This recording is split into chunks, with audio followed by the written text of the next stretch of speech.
Hello and नमस्कार दोस्तों, जय श्री राम, जय श्री बागेश्वर धाम, जय लक्ष्मी माता। दोस्तों स्वागत है हमारे YouTube channel Bageshwar Dham tips 2.0 पर। दोस्तों, हे भगवान शिव, हे जगत पिता, हे परमात्मा, सावन की आपकी इस वीडियो को जो भी सच्चे दिल से लायक करें, उसकी जन्म जन्मांतर की गरीबी को दूर कर देना, उसके दुख दर्द, राहु दोष, पितृदोष, यहाँ तक कि काल सर्प दोष भी दूर कर देना। हर हर महादेव। यदि आपकी इस संतान से कोई भूल हो जाए तो हमें माफ करना, हम सब आपकी ही संतान हैं। लाइक जरूर करें दोस्तों। इस बार 2024 में कितने सावन सोमवार पड़ रहे हैं? कोई कह रहा है 4 सावन सोमवार पड़ रहे हैं, कोई कह रहा है 6 सावन सोमवार पढ़ेंगे। किसकी माने किसकी नहीं। आज हम सारी गलत फहमी, सारी असमंजस की स्थिति दूर कर देंगे और व्रत में क्या खाएं क्या नहीं जानिए सब कुछ। दोस्तों, सावन का महीना चल रहा है, ऐसे में हर कोई भगवान भोले बाबा को दिल से खुश करना चाहता है। हर किसी की इच्छा होती है कि वह सावन में भोलेनाथ को खुश करके अपनी सभी इच्छाएं और मनोकामनाएं पूरी कर ले।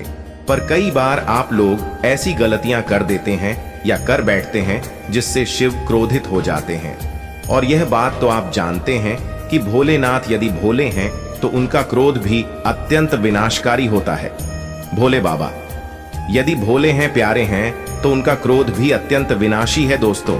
इसलिए अगर आपने या आपके घर में किसी ने व्रत रखा है या आप सावन को पूरे विधि विधान से पूरा करना चाहते हैं, तो आज के इस वीडियो में जो बातें बताई गई हैं उनको ध्यानपूर्वक सुनक समझ लें दोस्तों। सावन में कई ऐसे काम होते हैं जिनको करना वर्जित माना गया है। दोस्तों, अगर भोले बाबा की कृपा हो जाए तो काल भी आपका कुछ नहीं कर पाएगा, क्योंकि कालों के भी काल हैं, महाकाल। इसीलिए अगर आप भी महादेव की कृपा पाना चाहते हैं तो सच्चे दिल से कमेंट बॉक्स में लिखें हर हर महादेव, ओम नमः शिवाय, और कमेंट में अपनी राशि जरूर डाल दीजिएगा।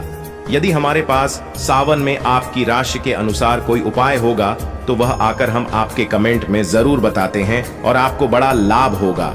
दोस्तों, सावन सोमवार व्रत में क्या खाएं क्या नहीं खाएं, सावन में लहसुन प्याज खाएं या नहीं, व्रत में नमक खाएं या नहीं, कौन सी गलती नहीं करनी चाहिए, पति पत्नी को दूरी क्यों बनानी चाहिए, और कौन से रंग के कपड़े नहीं पहनने चाहिए, ऐसी कौन सी गलतियां हैं जिसे सावन के दौरान हमें भूलकर भी नहीं करना चाहिए।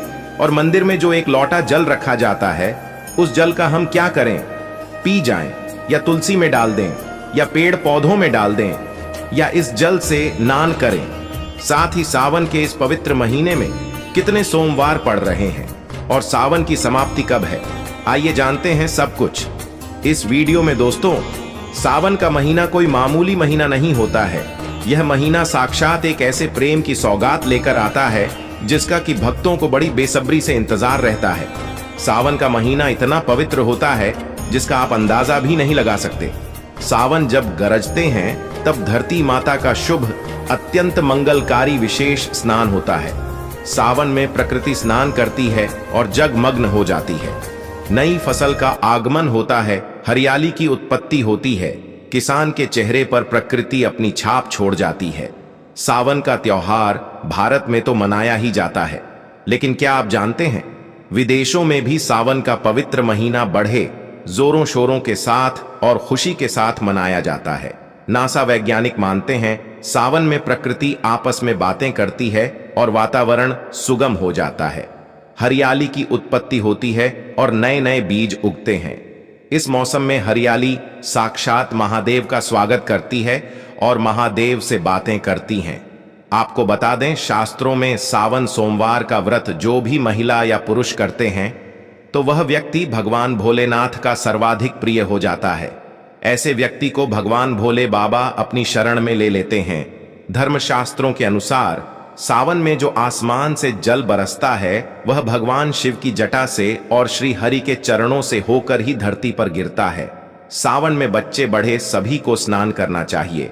साक्षात भगवान शिव और श्री हरि का आशीर्वाद बरसता है। सावन में स्नान करने वाले छोटे छोटे शिशु, छोटे बालक, बच्चे, बूढ़े बुजुर्ग, महिलाएं जब स्नान करते हैं तो इससे वह बीमारी से मुक्त हो जाते हैं। तू साक्षात सावन में स्नान नहीं करते, बारिश में स्नान नहीं करते, वह पापी कहलाते हैं। इसीलिए पाप से बचने के लिए सावन में स्नान, बरसात में स्नान अवश्य करना चाहिए। बच्चे महीने के हैं, दिनों के हैं तो उन्हें बरसात बत की थोड़ी सी बूंद मस्तक पर जरूर डलवाना चाहिए।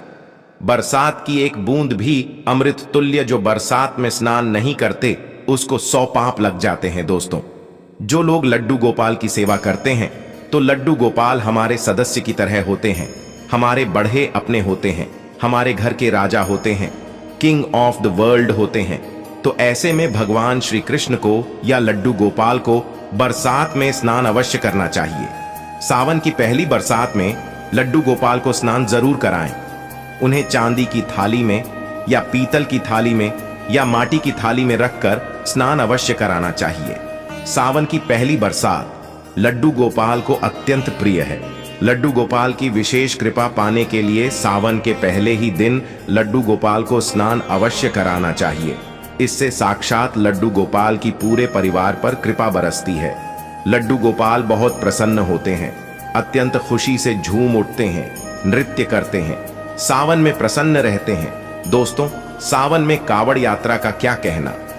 शास्त्रों के अनुसार माना जाता है कि सबसे पहली कावड़ यात्रा भगवान परशुराम ने भगवान शिव को समर्पित अपने कांधे पर उठाई थी और तभी से भगवान शिव को प्रसन्न करने के लिए काव यात्रा की जाती है। दोस्तों, लेकिन क्या आप जानते हैं सावन में 10 ऐसे नियम हैं जो आपको जानना बहुत ही आवश्यक है।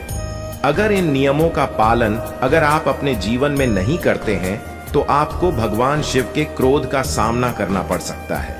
आपका पूरा परिवार गरीबी, निर्धनता और बर्बादी का सामना कर सकता है।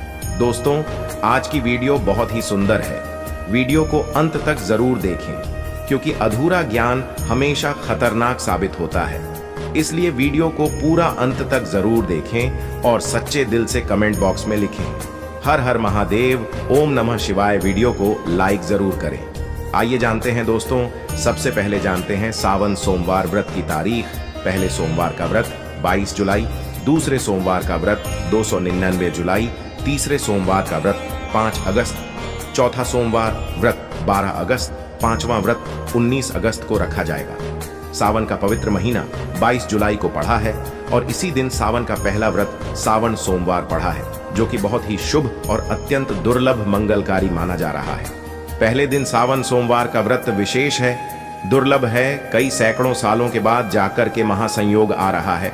इस शुभ दिन पर लाख करोड़ों श्रद्धालु लोग व्रत अवश्य रखेंगे और व्रत में कई ऐसी चीजें खाएंगे जिससे व्रत की पूर्ति होगी। शिव व्रत सावन सोमवार व्रत पूर्ण माना जाएगा, लेकिन ऐसे में हम जानते हैं व्रत में क्या खाएं और क्या नहीं खाएं। दोस्तों, अगर आपने सावन सोमवार का व्रत रखा है तो आप इस दिन सात्विक भोजन ही करें। यह निर्जला व्रत नहीं होता, इसीलिए इस व्रत में सेंधा नमक से बनी चीजें खा सकते हैं। अगर आपने फल खाने पर संकल्प लिया है तो नमक भूल कर भी ना खाएं। आप फल वगैरह ही खाएं और कुछ मत खाना। व्रत में बाहर का गन्ने का जूस मत पीना, उसमें नमक पड़ा होता है। बर्तन कोई कितना भी साफ कर ले, नमक रह ही जाता है। बाहर का जूस भी मत पीना, उनके बर्तनों में भी नमक पड़ा होता है। जो हम घर में देखभाल कर लेंगे, व्रत की वह बाहर नहीं कर पाएंगे और वह नमक आपके मुंह तक जाएगा तो आपका व्रत खंडित हो जाएगा। व्रत में डब्बा बंद ऊस नहीं पीना चाहिए, उसमें कई केमिकल पड़े होते हैं जिससे व्रत टूट जाता है। और व्रत में लंबे समय का रखा हुआ भोजन कभी नहीं करना चाहिए, वह दूषित भोजन कहलाता है जिसमें विष होता है।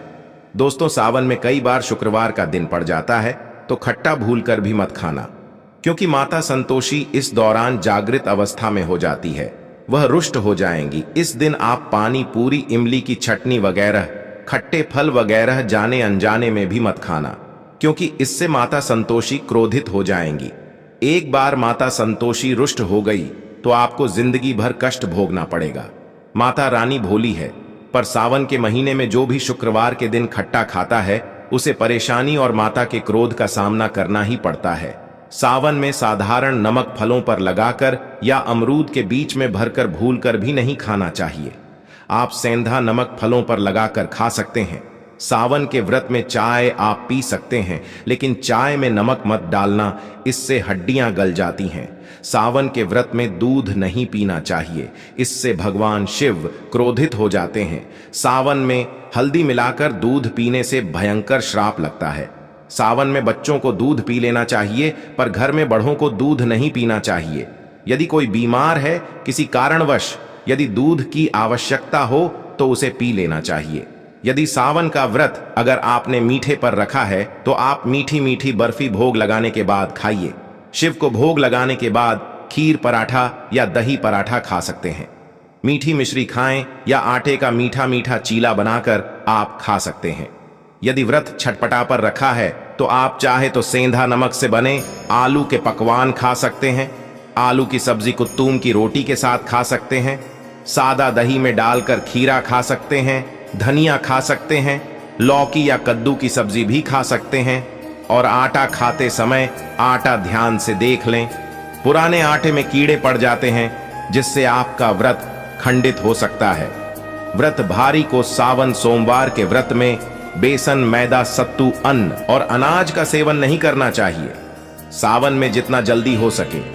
सावन शुरू होने से पहले यदि घर में आपके बैंगन की सब्जी या साबुत बैंगन रखा हुआ है, जो कि बैंगन को इंग्लिश में ब्रिंजल बोलते हैं, यदि घर में हो तो तुरंत हटा दें। इससे भगवान शिव अत्यंत क्रोधी हो जाते हैं। सावन में यदि पालक का साग रखा है तो घर से बाहर फेंक दें। साग सब्जियां सावन में खाना वर्जित होती हैं। खासकर बैंगन तो घर में भूलकर भी नहीं रखना चाहिए, नहीं तो घर हो जाएगा कंगाल। भगवान शिव क्रोधित हो जाते हैं। सावन में घर में बैंगन रखने से विनाश होता है। इसके अलावा अन्य किसी भी व्यक्ति को मांस, मदिरा, लहसुन, प्याज इत्यादि का भी सेवन नहीं करना चाहिए। वहीं व्रत रखने वाले व्यक्ति को धनिया पाउडर, मिर्ची पाउडर, सादा नमक का सेवन भूलकर भी नहीं करना चाहिए। गरम मसाला या पैकेट पर सामग्री बिना पढ़े कोई भी डब्बा बंद पैकेट कुछ भी नहीं खाना चाहिए। 90 पर डब्बा बंद सामान में पैकेट में लहसुन प्याज पड़ा होता है।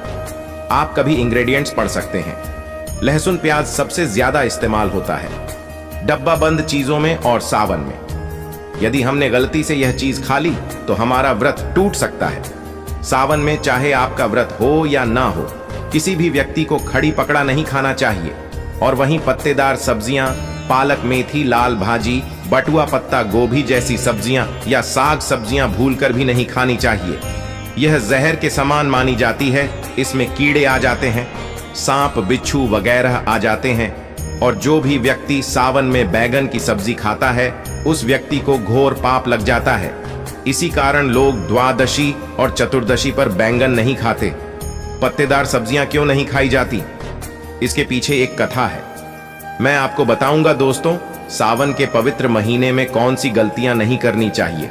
यह गलतियां पाप का भागीदार तो बनाती ही हैं, साथ ही साथ ऐसा व्यक्ति नरक में अटका ही रह जाता है। सावन में घर के सभी लोगों को सुबह जल्दी उठना चाहिए और जितना जल्दी हो सके कम से कम पहला सावन स्नान अवश्य करें। परिवार में सबको स्नान करना चाहिए। यदि कोई बीमार है तो उस पर गंगा जल के छींटे मार दें। सावन में किसी भी गरीब का अपमान ना करें। क्या पता उस गरीब के रूप में भगवान शिव हो, क्योंकि भगवान शिव सावन में अपने भक्तों की परीक्षा लेने आते हैं। सावन में देर तक सोने वाली महिला का पति बर्बाद हो जाता है और उसकी मृत्यु निकट भविष्य में जल्दी हो जाती है। इसलिए पति के उठने से पहले सावन में हर स्त्री को जल्दी उठ जाना चाहिए और भगवान शिव की पूजा करनी चाहिए। सोमवार व्रत आपको अवश्य करना चाहिए। ऐसा करने से धन लक्ष्मी का वास होता है। सावन में पति पत्नी को सहवास नहीं करना चाहिए। अगर आपने व्रत रखा है या आपकी पत्नी ने व्रत रखा है तो आप दूरी बनाकर रखें, क्योंकि इस दौरान ऐसा व्यक्ति भगवान शिव की शरण में होता है। सावन में घन घोर काले वस्त्र पहनकर शिव मंदिर में नहीं जाना चाहिए। चाहे तो आप घर में काले वस्त्र पहन सकते हैं, लेकिन मंदिर में भूलकर भी मत जाना और ना ही व्रत में काले वस्त्र पहनना चाहिए। वैसे तो सावन में लहसुन प्याज नहीं खाना चाहिए, पर यदि आपका व्रत है तो उस दिन पूरे परिवार को लहसुन प्याज से परहेज करना चाहिए। सावन के महीने में घर में गंदगी नहीं होनी चाहिए, इससे प्रकृति नाराज हो जाती है। सावन में आपके घर का जो मंदिर है उसमें माचिस के खाली पड़े डिब्बे या माचिस नहीं रखनी चाहिए। सावन में घर में किसी भी व्यक्ति को गाली नहीं देनी चाहिए, चुगली आदि नहीं करनी चाहिए। पत्नी को अपशब्द नहीं कहने चाहिए और ना ही पति को अपशब्द क कहने चाहिए। इससे भगवान शिव आपको श्राप दे देते हैं। सावन में जो भी व्यक्ति दूध में हल्दी डालकर पीता है उसके ऊपर महाकाल का क्रोध बरसता है। सावन में बाल, नाखून, दाढ़ी वगैरह नहीं बनवाना चाहिए। यह आपको पहले कर लेना चाहिए। कोई ज्यादा समस्या हो तो आप ऐसा कर सकते हैं, पर शिव जी से क्षमा अवश्य मांग ले। सावन में शरीर पर तेल नहीं लगाना चाहिए। यदि आपका व्रत है तो आप शरीर पर तेल न लगाएं। दोस्तों, माता पिता का सम्मान करना चाहिए कि मां माता पार्वती और पिता भगवान शिव को माना जाता है, इसलिए माता पिता में इन दोनों का वास होता है। मां पिता का आदर करने से भगवान शिव और मां पार्वती प्रसन्न होते हैं। सावन में देवी देवता से जुड़ी कोई भी शुभ चीज उपहार के तौर में कभी किसी को मत देना, नहीं तो भगवान शिव आपके घर से सदैव के लिए चले जाएंगे। दोस्तों, अब जानते हैं सावन के इस पवित्र महीने में शिवलिंग पर कौन कौन सी चीजें नहीं चढ़ानी चाहिए जिससे आपको पाप ना लगे। शिव पुराण के अनुसार शिव भक्तों को कभी भी भगवान शिव को तुलसी, हल्दी और सिंदूर सहित यह 6 वस्तु नहीं चढ़ानी चाहिए। पौराणिक कथा के अनुसार केतकी के फूल ने ब्रह्मा जी के झूठ में साथ दिया था, जिससे नाराज होकर भगवान भोलेनाथ ने केतकी के फूल को श्राप दिया। इसलिए केतकी का फूल शिवलिंग पर नहीं चढ़ाया जाता और वहीं नारियल का पानी भी शिवलिंग पर कभी भी अर्पित नहीं करना चाहिए। शंख से जल भी भगवान भोलेनाथ को नहीं चढ़ाना चाहिए। शास्त्रों के अनुसार सुबह 5 बजे से लेकर सुबह 11 बजे तक शिवलिंग पर जल चढ़ाना बहुत ही शुभ और अत्यंत मंगलकारी होता है। कभी भी शाम के समय शिवलिंग पर जल ना चढ़ाए। शास्त्रों के अनुसार शिवलिंग पर काली मिर्च चढ़ाने से रोगों का नाश होता है। इसके साथ ही सुख समृद्धि की प्राप्ति होती है। घर में कभी भी अंगूठे के आकार से बड़ा शिवलिंग नहीं रखना चाहिए और शिवलिंग पर जलधारा अवश्य होनी चाहिए। भगवान भोलेनाथ को टूटे हुए अक्षत कभी अर्पित नहीं करने चाहिए, इससे वह क्रोधित हो जाएंगे कि पवित्र महीने में कटे फटे बेलपत्र शिवलिंग पर अर्पित नहीं करने चाहिए। बेलपत्र की संख्या 3 होनी चाहिए। बेल पूरे साबुत होने चाहिए, लेकिन आप 6 महीने पुराने बेलपत्र भी शिवलिंग पर अर्पित कर सकते हैं, लेकिन वह कटा फटा ना हो। 6 महीने तक बेलपत्र पवित्र और शुभ माना जाता है। सच्चे दिल से बेलपत्र शिवलिंग पर चढ़ने से 21 मनोकामनाएं पूर्ण हो जाती हैं। भगवान शिव को दूध में पानी डालकर नहीं अर्पित करना चाहिए, इससे आपको फल भी इसी तरह मिलेगा।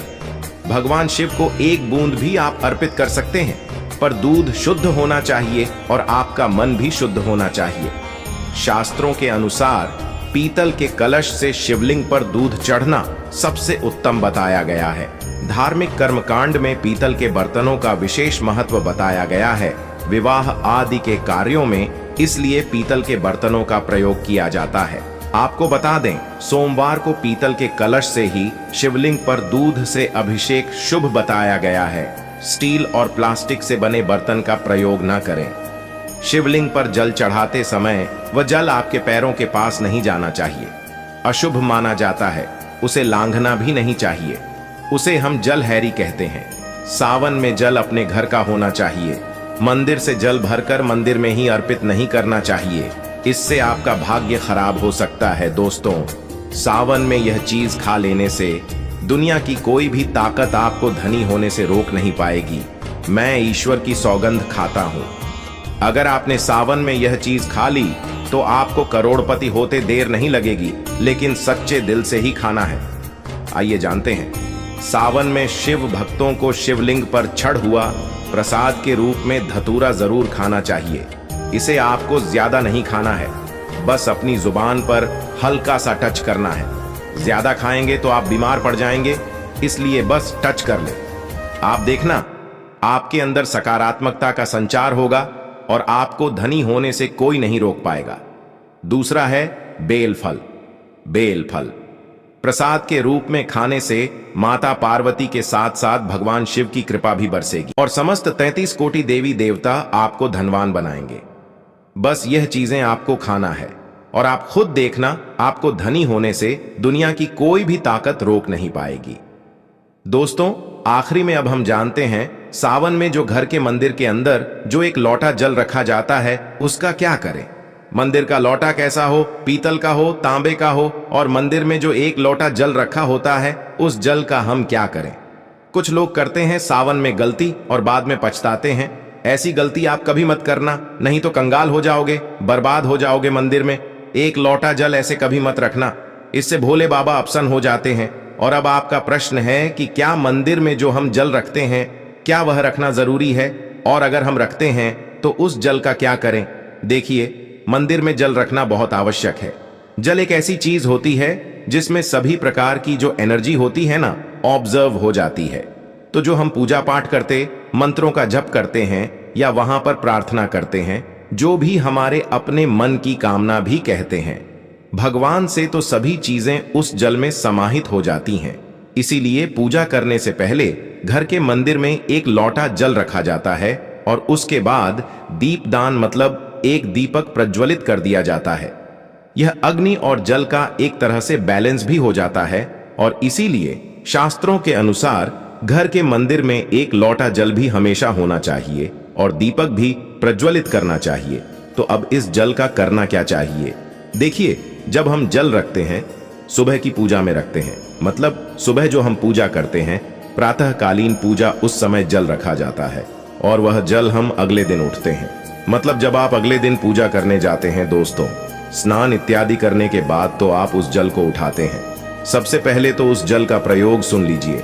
आप अपने घर के सारे कमरों में, मतलब पूरे घर में उस जल का छिड़काव करते हैं, तो इससे आपके घर का शुद्धिकरण हो जाता है, क्योंकि वह बहुत ही पॉजिटिव एनर्जी से भरा हुआ जल होता है। इससे कई बीमारी स्वतः ही दूर हो जाती है।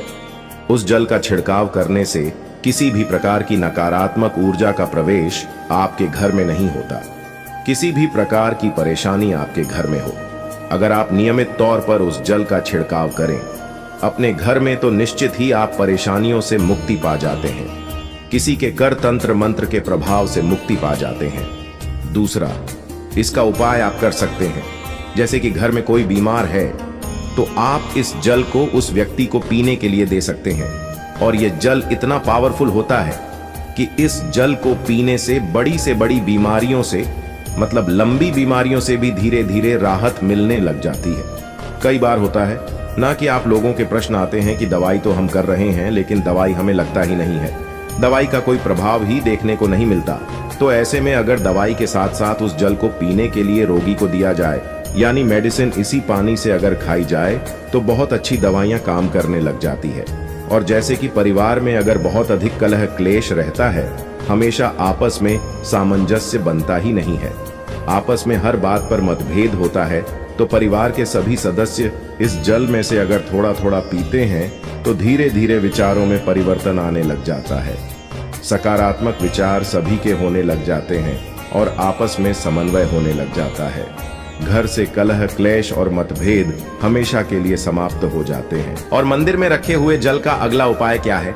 देखिए, अगर आप कोई दुकान करते हैं, कोई व्यापारिक स्थल है आपका, तो प्रतिदिन इसी जल में से थोड़ा सा जल ले जाकर दुकान पर, व्यापारिक स्थल पर छिड़काव कीजिए। इससे आपका दुकान, आपका काम बहुत अच्छा चलता है। मतलब किसी भी प्रकार की परेशानी आपके व्यापारिक स्थल पर नहीं आती है, क्योंकि जैसा मैंने आपको बताया, ये जो जल होता है बहुत पावरफुल होता है, बहुत पॉजिटिव होता है। अब मंदिर में रखा एक लोटा जल पावरफुल और पॉजिटिव से भरा क्यों होता है? क्यों इसमें सकारात्मक ऊर्जा का भंडार होता है? आइए जानते हैं। देखिए, जल जो होता है, अमृत हुआ, मीठे मीठे फल हुए, भोजन हुआ, अनाज हुआ, उससे भी बढ़कर माना जाता है। देवी देवता आपके दिए हुए इसी जल को ग्रहण करते हैं। मंदिर में एक लोटा जल रखना उतना ही जरूरी है जितना आप सुबह, दोपहर, शाम का भोजन करते हैं। जब हम भगवान की पूजा करते हैं और तांबे के पात्र में या पीतल के पात्र में एक लोटा जल जरूर रखते हैं।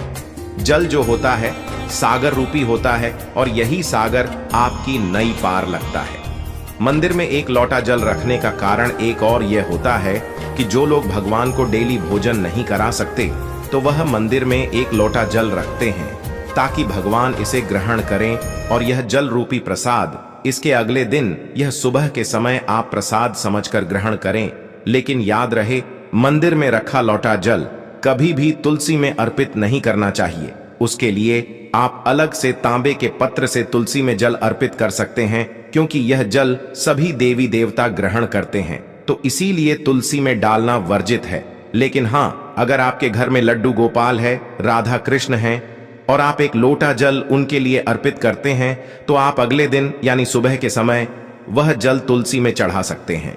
मंदिर में जो एक लोटा जल रखा होता है, उसके अगले यानी सुबह के समय आप इस जल से अपनी आंखें जरूर धोया करें। इससे आंखों में रोशनी बढ़ती है और आंखों में जितनी भी बीमारी आ जाती है वह दूर होती है। शास्त्रों के अनुसार जो लोग मंदिर में एक लोटा जल भरकर नहीं रखते तो उनके घर में अकाल पड़ जाता है, घर कंगाल हो जाता है, बर्बाद हो जाता है, परिवार में मुसीबतें आ जाती हैं और गरीबी का आगमन हो जाता है। आप चाहे तो एक लोटा जल में पुष्प आदि डालकर रख सकते हैं, बहुत ही शुभ माना जाता है। मंदिर में जो जल रखा जाता है उससे हम और क्या क्या कर सकते हैं, आइए जानते हैं। तो इस जल का छिड़काव करने से बहुत सारी परेशानियां स्वतः ही समाप्त हो जाती हैं। जैसे अगर आपके दुकान पर किसी की नजर लगी है, बहुत से लोगों के प्रश्न आते हैं कि हमारे काम को किसी ने बांध दिया है, मतलब किसी की बुरी नजर ऐसी लग गई है कि पहले तो दुकान बहुत अच्छी चलती थी, अब नहीं चल रही है। तो आप इस उपाय को कर सकते हैं। निश्चित ही बहुत जल्द ही आपको परेशानियों से मुक्ति मिल जाती है और दिन दुगनी रात चौगुनी आपके व्यापार में तरक्की होती है। और हां, मंदिर में रखे हुए जल को आप अपने घर की रसोई में खाना बनाने में, पीने में भी प्रयोग कर सकते हैं। लेकिन खाना बनाने में प्रयोग तभी कीजिए जबकि आपके घर में बिल्कुल सात्विक भोजन बनता हो, मतलब लहसुन प्याज अगर आपके घर में बनता हो तो खाना बनाने में इस जल का प्रयोग नहीं किया जा सकता है। फिर आप इस जल को थोड़ा थोड़ा परिवार के सदस्य मिलकर ग्रहण कर सकते हैं और बचे हुए जल को आप अपने घर में पौधों में डाल सकते हैं। तो देखिए, ऐसा नहीं है कि मंदिर पर रखा हुआ जल बेकार होता है, किसी काम का नहीं होता है। बहुत सारे उपयोग इस जल के होते हैं। अगर हम सही तरीके से प्रयोग करें तो अपने जीवन की बहुत सारी परेशानियों का समाधान मात्र इस एक लोटा जल से हम कर सकते हैं। तो ध्यान रखिए कि मंत्रों से अभिमंत्रित जल बहुत महत्वपूर्ण होता है, बहुत शक्तिशाली होता है और हमारे घर के मंदिर पर रखा हुआ जल देवताओं का आशीर्वाद होता है, क्योंकि पूरे समय वह देवताओं के पास होता है। देवी देवता वहां पर रहते हैं तो उस जल में हर प्रकार की शक्ति समाहित होती है, जो कि सकारात्मक शक्तियां होती हैं। और इस जल का प्रयोग अगर हम सही तरीके से करते हैं, मतलब को पीने में करते हैं, खाना बनाने में करते हैं, घर में जल का छिड़काव करने में करते हैं, तो इससे हमारी समस्याओं का समाधान होता है। और अगर कोई भी कार्य नियमित तौर पर मतलब प्रतिदिन किया जाता है तो उसका हमें लाभ प्राप्त होता है। कभी कभी करेंगे तो निश्चित ही आपको उतना लाभ दिखाई नहीं देगा, लेकिन अगर आप नियम बना लेंगे कि हर रोज उसी जल से घर में छिड़काव करना है, घर में प्रत्येक व्यक्ति को थोड़ा थोड़ा पीने के लिए देना है, बचे हुए जल को पौधों में डाल दीजिए, दुकान पर छिड़क दीजिए, अपने घर के व्यापारिक स्थल पर छिड़काव कीजिए, बच्चों की बुक्स शेष में, अपने घर की तिजोरी में, हर जगह इस जल का छिड़काव कीजिए और नियमित तौर पर कीजिए। चमत्कार आपको निश्चित ही देखने को मिलेगा। इसी प्रकार से जो रसोई में रखा हुआ जल होता है उसका छिड़काव अपने घर के मुख्य द्वार पर कीजिए, तो इसका भी आपको लाभ बहुत ही शीघ्र दिखाई देगा। लेकिन इसे अपने रूटीन में शामिल करना होगा, प्रतिदिन नियम से यह कार्य करना होगा, तभी आपको लाभ देखने को मिलेंगे।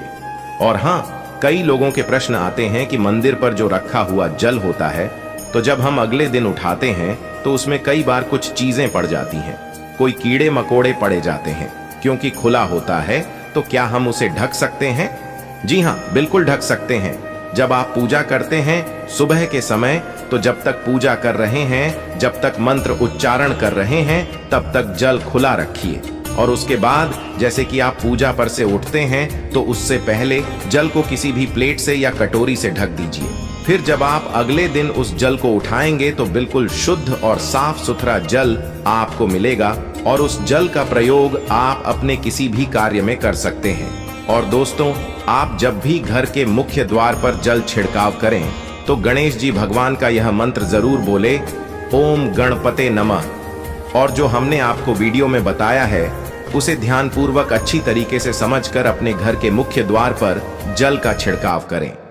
दोस्तों, अगर आप वाकई में भगवान शिव से प्यार करते हैं तो कमेंट बॉक्स में हर हर महादेव अवश्य लिखकर जाएं। भोले बाबा आपकी सभी मनोकामना अवश्य पूर्ण करेंगे। दोस्तों, अगर आपको वीडियो पसंद आई है तो वीडियो को लाइक करके हमारे YouTube channel Bageshwar Dham tips 2.0 को सब्सक्राइब कर दो और कमेंट बॉक्स में जय बागेश्वर धाम लिख दो।